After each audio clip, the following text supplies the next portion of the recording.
Good morning mga ate. Gikan ini og market ganina mga ate. Unya mauni ang atoang napalit didto. Namalit ta og sudanon. Unya kini mga ate para ni samgyupsal pero di man ta mag samgyup. Ato raning prituhon og diretso mga ate oy.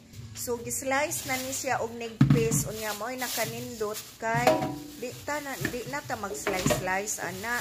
So, kini mga ate, bisag frozen ni ganina, ato gihapon ning hugasan. Uy, kay aron maka siguro ta nga limpyo. Kay wa man ta kay baw nga paghuman ana og slice, wa na nila hugasi, giditso lang na og putos ba og plastic. So, karon ato ang tarungon og hugas. Dayon, ini kahuman atong hugas mga ate, atoan na dayong i-marinate.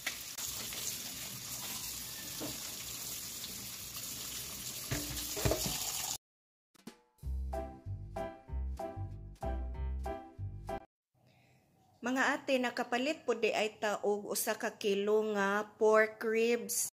Then, ground pepper. Ang plano nako ani mga ate kay magsabaw ta og pila ka lugas nga ribs. Kani bang pila ka slice nga ribs. Then, the rest ani ato ang i-marinate mga ate kay ato ganing gisahon siya mura ganig lauya. So, ingon ana mga ate kay gimingaw kog ka og lauya.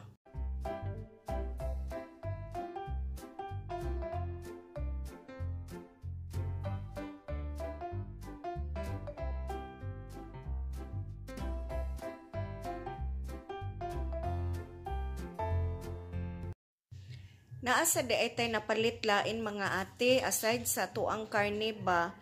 Namalit sad ko ining ato ang mga lamas-lamas ba. Pero aside anang lamas-lamas, namalit ko ining itlog mga ate. Kay wa naman tay, gamay naman lang ang stock na to nga itlog.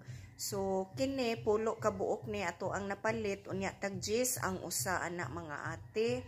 Unya, aside anang itlog, namalit sad ta og green peas. Kay ato ang isagol sa to ang lauya nga pork ribs. So, mao ni siya mga ate, dako-dako nga green peas ang atoang napalit.